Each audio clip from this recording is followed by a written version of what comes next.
Hey guys, it's me again, Orxler. What if where I last left off is, well, checking.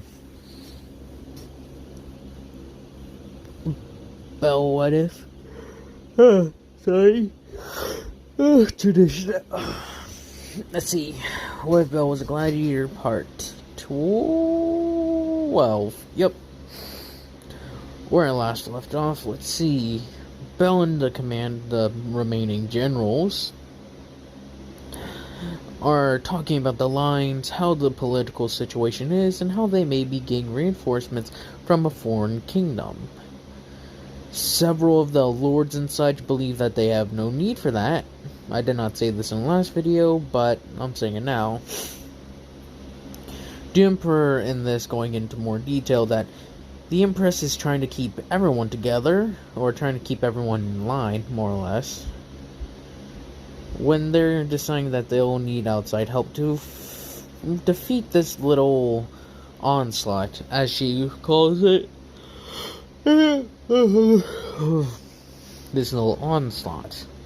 That being said, she decides that the remaining 4 generals will just have to hold off until she can convince this enemy kingdom to come and assist them. And they have, like I said, or if I did not say, they have their kingdoms have come to blows a few times. When a few lords tried to take some slaves and such from those lands, instead of other things like the roaming tribesmen, some neutral people, and so on and so on. Slaves can be imported or taken from their very own populace.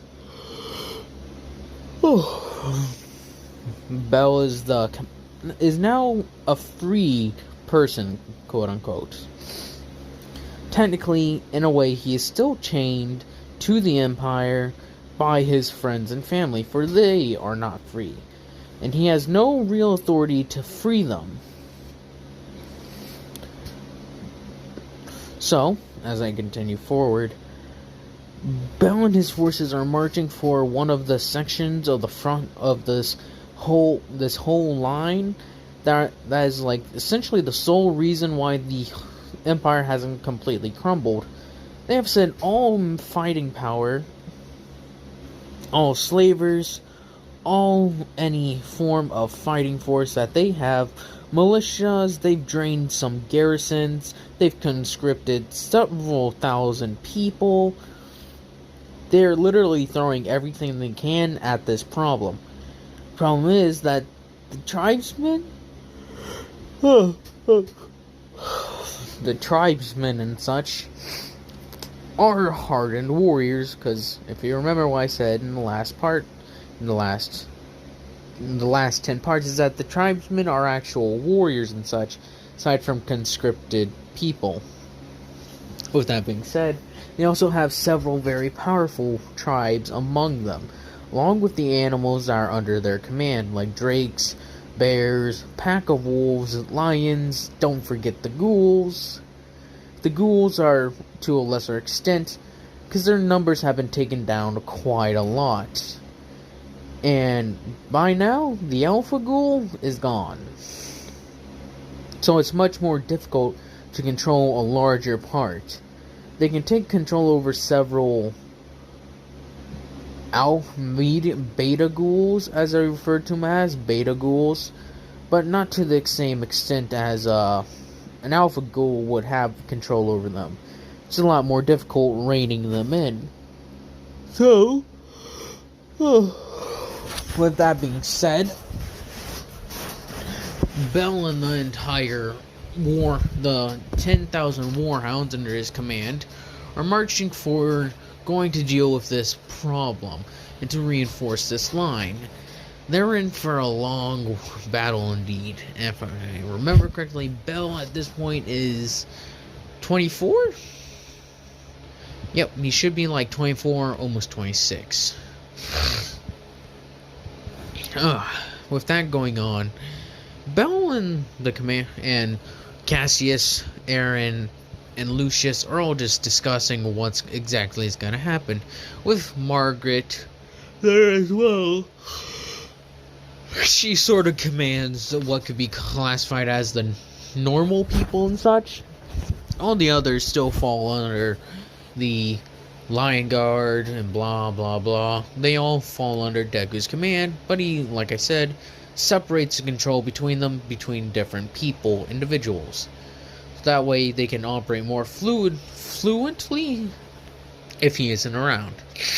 So, yeah, you got Margaret and her normal troops. Then you got the Eren with the Lion Guard as his bodyguard. There's several, like a couple thousand swordsmen and such. It's just, you know what I mean. It's all split up evenly and such. My nose is starting to clog up again as soon as I try to record. Why? With Bell having organized them, they're questioning not Deku, but Bell about what are they gonna do exactly? Are we just holding the line now? He's like, yes. We will grind them down and, well, apparently we should receive, if the Empress can convince a foreign kingdom to come and assist us, then we'll probably get some help in clearing out the scourge. I don't see at this point why we'd try calling for peace, though, since these people have taken over half the land. It's more or less we keep on shoving men into the grinder. There's no point to this. The freed magicians and such have conquered a large portion of land. Maybe it's because the tribesmen need war to fuel them. Maybe it's because they want to see the empire annihilated. Anyway, this is going to turn out bad if that foreign kingdom comes. Because if you think about it, if they come, they could throw their support behind the freed slaves if they choose to do so. They could even be doing it right now. But the Empress is so desperate at this point, she doesn't even see it. As he lets out a nice little sigh. But we're the warhounds, and they're sicking us on, telling us to watch over another place. Sounds like we're more like watchdogs now. Warhounds are sent off to war. We're just we're just glorified watchdogs at this point. We're not even watchdogs. We're more like a meat grinder, as Deku would say it. Or Cassius? Yeah. As Cassius says this, it's like, well, it makes sense. As they all give him a look like, what do you mean a meat grinder? Deku gives it some thought. Not Deku, Bell. Gives it some thought, thinking, he has a point. Put us in a location, and then as the enemy is rushing at us, we tear them to shreds as they keep throwing at us. We're not a wall that they break upon. We're a grinder that they jump headfirst into, get grinded up into a fine powder, then we just do it again, and again, and again. Could have done so much if we weren't just told to go. We could probably do a lot more, but the Emperor gave us the orders, so we follow through with them. He's like, aren't you technically a general? Don't you get to call your own shots? No, it's the whole line itself. This entire battle line, as he says this, is essentially men and women are just being told to hold the line. Hold the line. Over and over again is that what they need to do. That help would soon arrive, or they'd find some way to stop the scourge. As Bell says this, they're like, well, you should be arriving there in a day or two. 2 days later, as they finally arrive, they see the entire line is almost wiped out. The only people being left are around like 1,000 men. Like, from what they can tell from this alone, that section of theirs is just, there's just not enough people.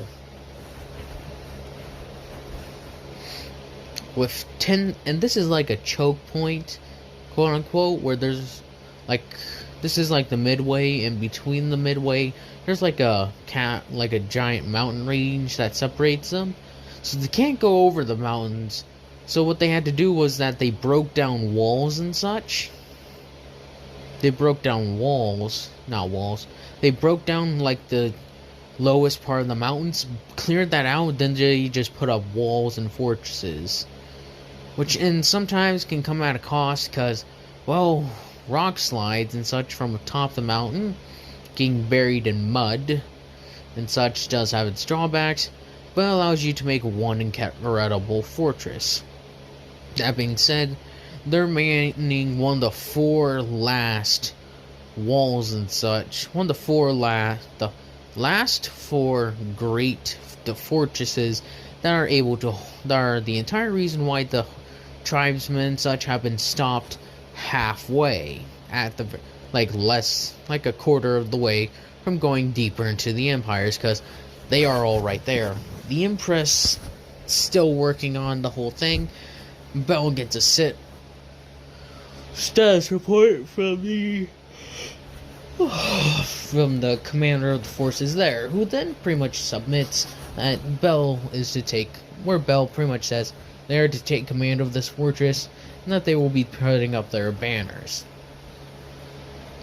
With an entire 10,000 men behind him, this low-ranking noble has no choice but to comply. As this is said, he literally just, all the banners torn down, and the warhounds and any of their special battalions or platoons or commanders or whatever have their personal banners put up for like each section where they belong to, or where each of them are on.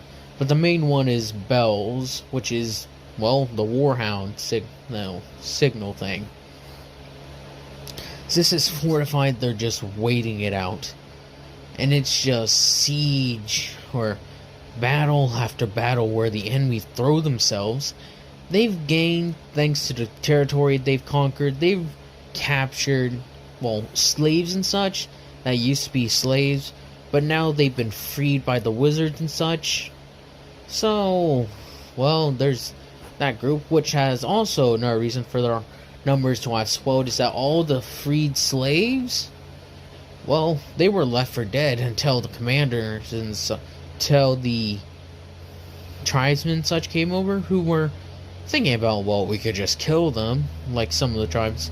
The wizards essentially said no, that they will be more useful as they're recruited and they're sending food, supplies, armor, better made armor, and a lot of things to the warriors, the tribesmen and such up front. They're also teaching them more about like certain things like medicine for those who can actually understand it. And some of them who are wizards or minor mages and such themselves give, well, what information, like pretty much break open the libraries from some of the masters and such who are magicians themselves and delve deep into the knowledge that they know of, so that way they become increasingly more powerful. Bell questions how they even made this long when they have that great of a force behind them. Him coming back, maybe it's the mages wanting the Empire to give up, to be humiliated by just a low uprising that would be considered by some of the Empire's more headstrong or powerful individuals within the Empire, be considered that it's pretty bad that they lost so much to just a couple of slaves and savages and wild beasts. And they thinking that if they do this, it would give an opportunity for the Empire's enemies to roll up and just start bombarding them as well. But the Empress is known for spreading lies, so they end up doing is sending their own envoys and such to several other, to like the own other kingdoms. Pretty much saying, don't trust them, whatever they're saying, they are lies. Is essentially the envoy for this.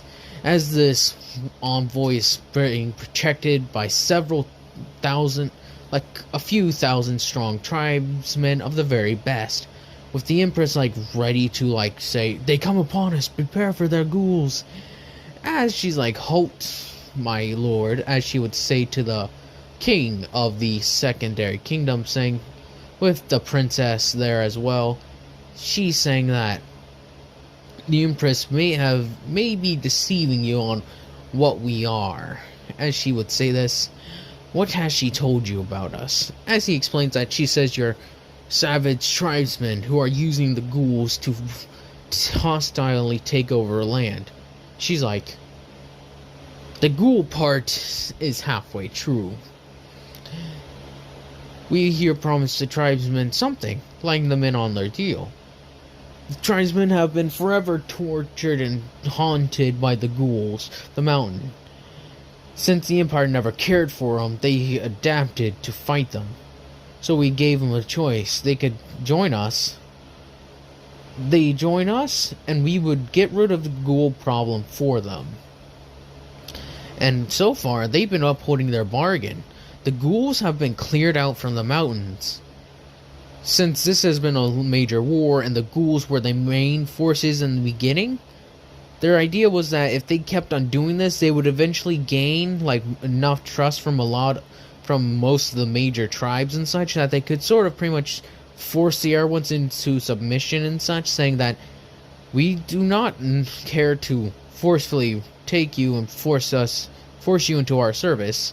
It would be the pot calling the kettle black, because that is its own form of slavery. But they need them to fight for the simple fact that they need enough troops to help them at least make sure that the Empire doesn't come, and after hearing all the ghouls are dead, try and take your people as slaves. The Empress kind of getting upset about this. How do we know this is true and you're just not saying these to the tribesmen? You could have an army, an entire horde of ghouls that rivals any of our armies at the moment, ready to come down on these tribesmen and my people. And what have you told the king, or his highness, about what we did to, well, the conquered land? I don't know. I've been hearing that you have pretty much turned it into your own slavery kingdom, forcing all our slaves and such to forcefully work for you. She's like I said, that's pot calling the kettle black. We freed them, took off their chains, and gave them an opportunity to fight, or to even work and help us overthrow your precious little slave empire. They all did it gladly. Our mages are the strongest as they have ever been because of the magic the masters, or the masters and such, withheld from them. We are showing them, giving them more knowledge and better feeding, sleeping, clothes, and health than they've ever had in years, in like over centuries. They are happy and they gladly support us in taking down the Empire. As she says this, the king saying, then what do you want? You want me to join your side in this war? She's like, I would never ask that. To bring your highness and your followers to fight our enemies, the people we wish to overthrow because of their terrible society. This is not something we ask you. What we ask is that you stay out of the conflict. He giving this a moment to think. Indeed, I do not agree with this empire and their slavery. I would leave it up to my men. If there's some But there are, but as regarding to you, Empress and Mage, this fight does not concern me either way. If they truly did pose a threat to me, I wouldn't have asked for your permission. I would have sent an envoy myself. Do you not think I have eyes in your little empire as you have eyes in my kingdom, Empress? I am not a blind king, as so many would have you believe. I am not arrogant, proud. I am a king who's devoted to his people. That is why I never raise a hand unless I deem it necessary, lest more lives are at risk than is necessary. As for helping you, Mage, if some of my vassals and retainers decide to do so, it is of their own accord. I take no responsibility for their actions. And if their lives are lost to this war between you and the Empress, so be it. As he says, we are done here, as he gets up and walks away. His wife and him and the princess getting on the horses and riding off. The Empress and such saying, well done, Mage. But I will let you know this. They are not the only ones we will speak to. And your little rebellion will be crushed like the insects you are. She's like, we will see that, Empress. But for now, see you later. As she walks away, with the tribesmen following right behind her, in very good, very well-made armor. The Empress, clenching her fist, saying,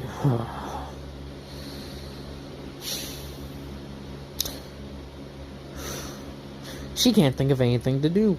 All she can think of is that we're gonna have to fall back on Plan B.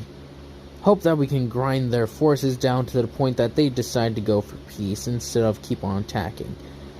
In this time, Bell's forces have been sieged multiple times. We cut to a point now. Tribesmen are leading another assault using ladders, catapults, and ballistas, firing and sending several soldiers and such to their death. Archers on the outside of the fortress flinging the arrows, shooting their own ballistas, and the like, with swordsmen and spearmen up on the walls or ready to come out on top of the walls to force any form of soldiers back. Battering rams hitting the door. There's along the other wall, the same thing's happening, but to a far worse degree. This side has the ghouls assisting, with very powerful tribes being thrown at this part. This is not the Emperor's, this is one of the 4 remaining generals. The defense is finally being breached. The ghouls rushing in and just tearing everyone shreds, with the tribesmen and such rushing forward and killing as many as they can as well. The general going down like a warrior, roaring, and as he charges into battle, is taken down after a while of taking down several tribesmen and swordsmen with arrows and even a spear. Well, not arrows and a spear.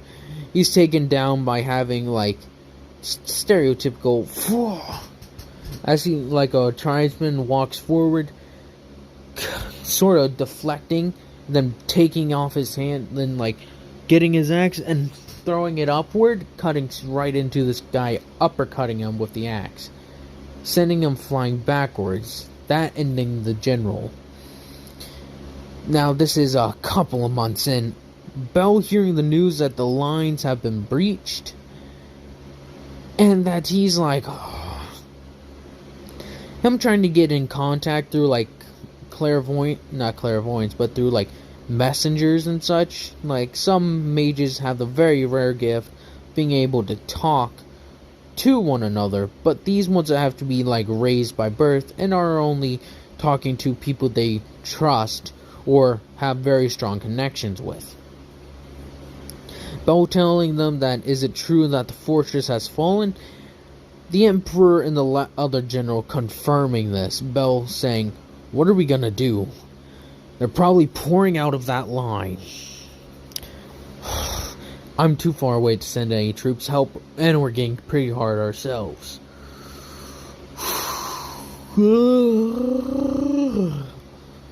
As he slams his fist on the table. Dang it. As he pretty much where the little impasse was, where the fortress was, he just takes it off the thing and has it showing that the enemies have taken that point.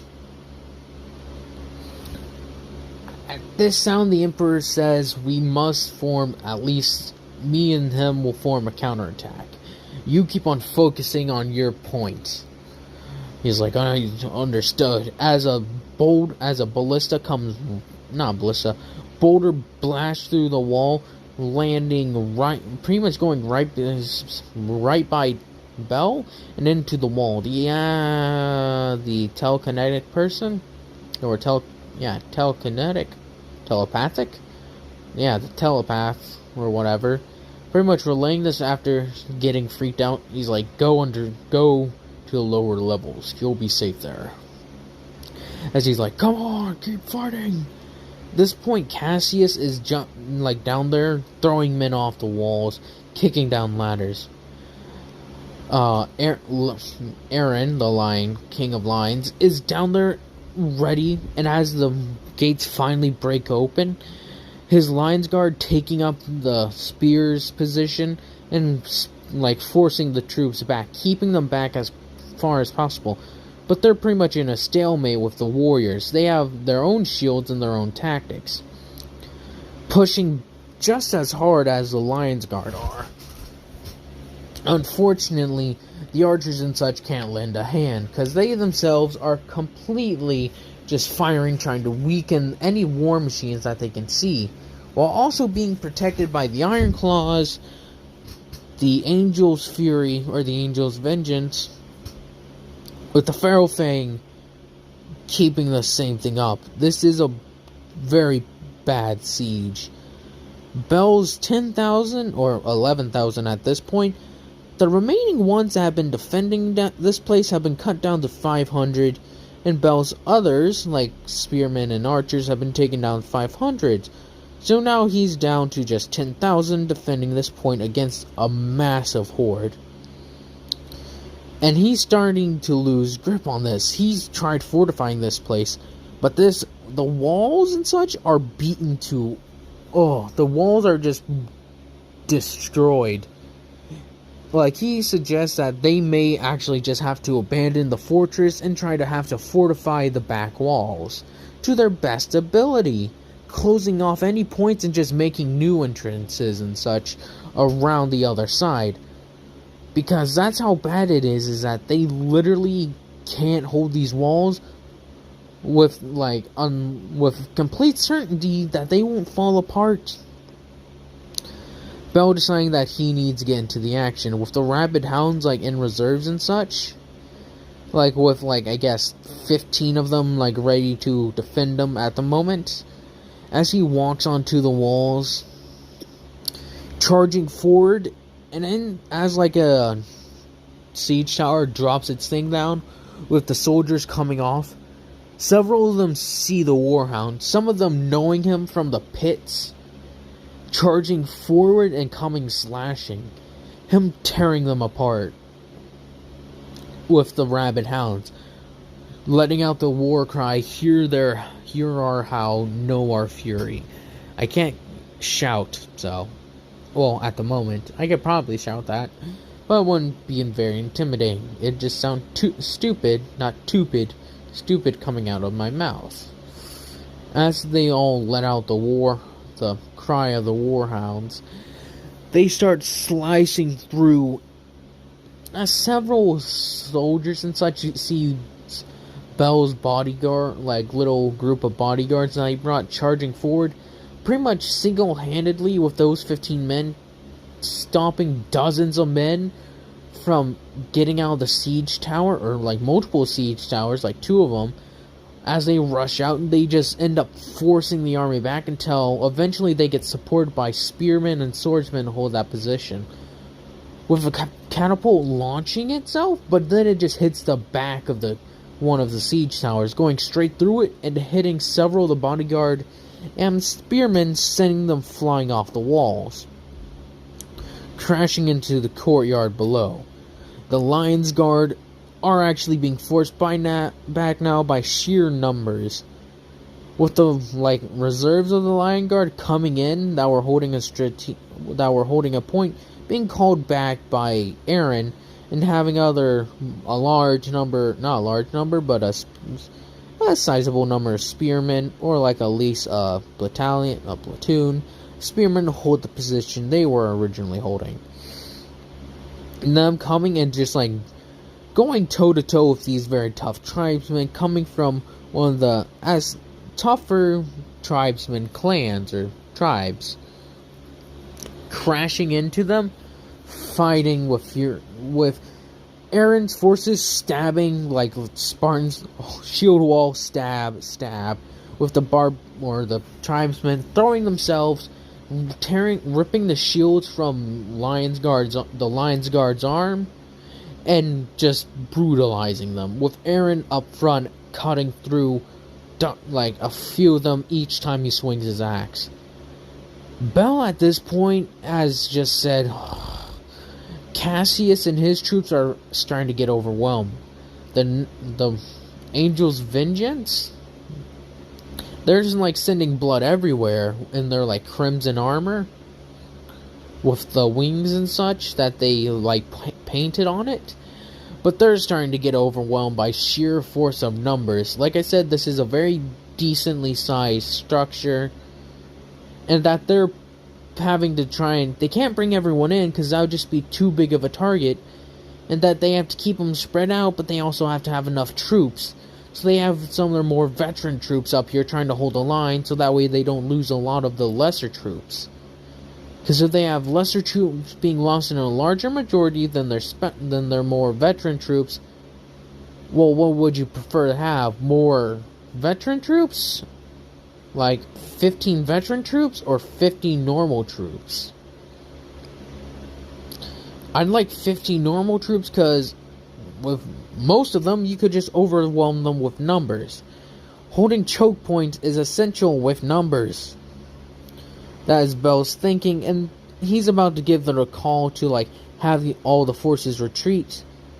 But as he's about to do that, it's as the entire when the tribesmen cheer this, they all falling back to as they take back and just start running backwards. They're saying, they've lost hundreds of troops, with Bell losing. Well, like I said, in this entire week, they've lost 1,000, and the tribesmen losing a few thousand more than that. So, again, it's more troops have been fighting for a while.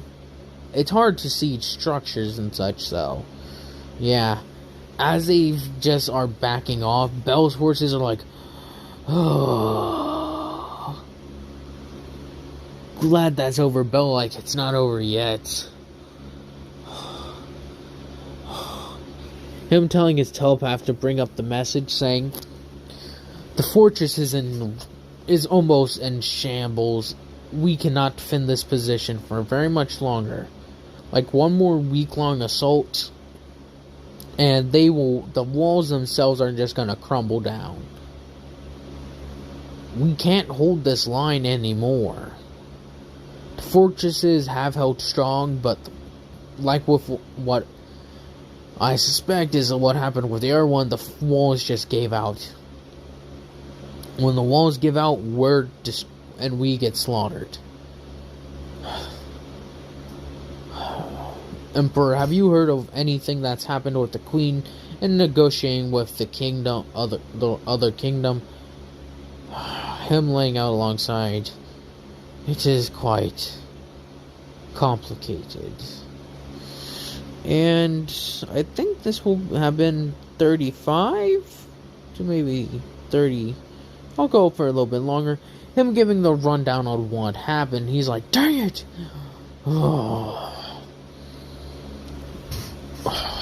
At this point, the Bell's pretty much saying, at this point, it'd probably be better to just desert to the tribesman's side.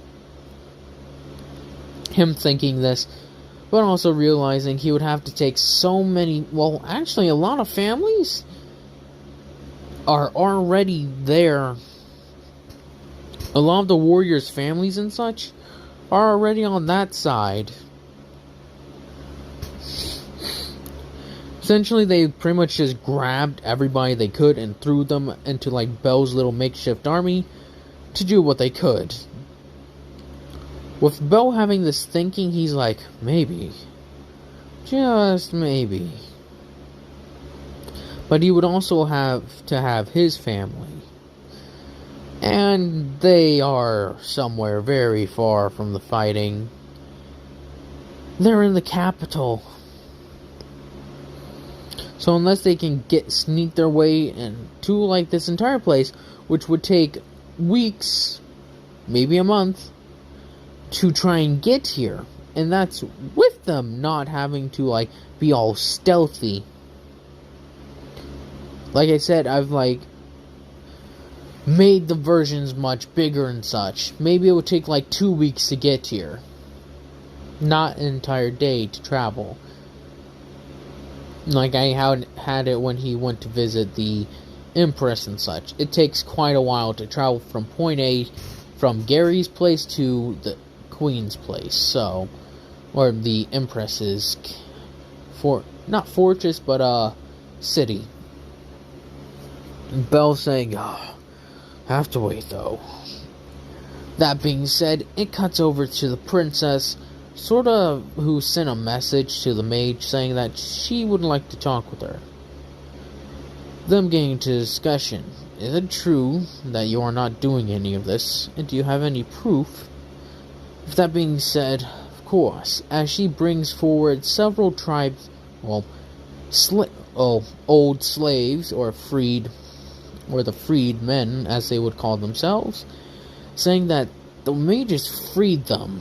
Sure, they use the ghouls, but they are upholding their bargain as far as they can tell with the tribesmen, and that they are honorable, more so than the slavers of the Empire. And, wait, why are you here exactly? She says several of her lords say that they would join if I go into battle with them. That if I'm one of the ones who fight, that it's their duty to protect them, but it would also look bad if they charged straight forward into a fight. Not being given expressly or whatever, have been essentially told by the king to go do this, that they would just be doing it of their own accord. But that would also look bad against the king's people, thinking he doesn't have enough control. Because people have already spread lies, like if you heard me earlier. She's saying, what you're doing is a noble cause. And I got several lords who would gladly lend their troops to such a cause as well. Your tribesmen understand basic tactics? Indeed they do. Then where would they be needed most? Most of these men are very veteran troops. The mage is essentially telling them the war hounds. The princess being taken aback. Who are the war hounds? As the mage gives a brief summary of what she's heard from the freed men and such, telling the story of Bell and how he rose from a simple pitfire to be the personal champion of one of the greatest lords in the Empire's entire history. Gary was one of the best lords. He clawed his way up from little servant to one of the top lords, fighting in a war, as well as, he wasn't a cowardly sort. He recognized certain things, certain values, and you understand the system of slavery and such pretty well. He also was, as she said, Gary was not a good guy, but he was a man of his word. So very few are. Saying that Bell rose up, who was, as they said, people like made up extravagant stories. Some like knowing that he had a wolf head on him. Saying that, oh, he lived out in the wilds fighting bears with his bare hand. Fighting bears and such with his own two hands. Nothing else. Others saying he's the embodiment. He's the reincarnation of warriors' souls that have been just smashed together to make the ultimate warriors. Others saying he's a berserk. He's just a berserker.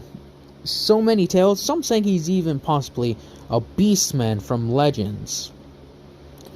No one really knowing exactly, but the truth is that, which is most know, is that he tries to get rid of these things, saying that he was a simple farmhand. He was a simple man who was a farmer, and he just got captured and roped into all this. As one of the slaves or freedmen regale her with the tale told to him by Bell himself, saying that he was wrestling cows when he was 14. Like, come on! The princess being surprised by this. She's also part of a warrior culture, so hearing this about a guy, interested at the very least. Her hearing this, she's like, my troops do look for some strong warriors. I'm afraid though you would have to get in line then, my lady. As the mage would say this. Tribesmen have, and then they get to the story of the war hound. Or as they would say, as they've been saying, the war hound, not Bell. The princess asking, does he actually have a name? And the slave's like, oh, forgive me. We were forced to call him the war hound. Gary pretty much forced us with the slave caller, saying that if anyone would try to refer to him by his birth name, the slave callers would shock him. If they tried to call him more times than once or twice, that it would kill them. Very painfully. Her saying this, oh. And they also get the explanations of what the warhounds have actually done. 6,000 troops, they caused more damage. Like in the beginning, when they had 2,000 troops, they did so much damage, and that they know that pretty much everyone in his entire little army is a pit fighter, a slave, or another. Her hearing the tales on how Bell defended an entire thing against like 10,000 ghouls, like 6 to 10,000 ghouls, with only 1,500 men. Hearing these kinds of stories gets the princess, and several, I'll say, she did bring some lords and other bannermen and such, and they hear the stories of Bell. How they envision him is just a giant warrior or a giant beast who commands, who are some of them starting to think, is he really just a beast? These warhounds sound like no different than him. As some of them, the tribesmen describe, like Bell's had since his fighting, and several of the warriors that have been able to escape from Bell's warhounds, they describe them as giant hulking men in like very heavy looking armor, with the skins draped over their shoulders, and wielding giant, very mighty axes with the chains and all, calling them nothing but the greatest warriors in history next to Spartans, as they've heard the stories. This being known, the princess and the warriors are kind of amped up. The mage saying, could we expect your help? She's like, you may. As This is as well. We look forward to this alliance, Princess. And come up with a name for the princess. Please don't let it be Peach or anything like that. Please, I beg of you. And that will be the end of that. And if any of you want or have any questions, say so in the comments. And I hope you all have a nice day, nice night, nice life.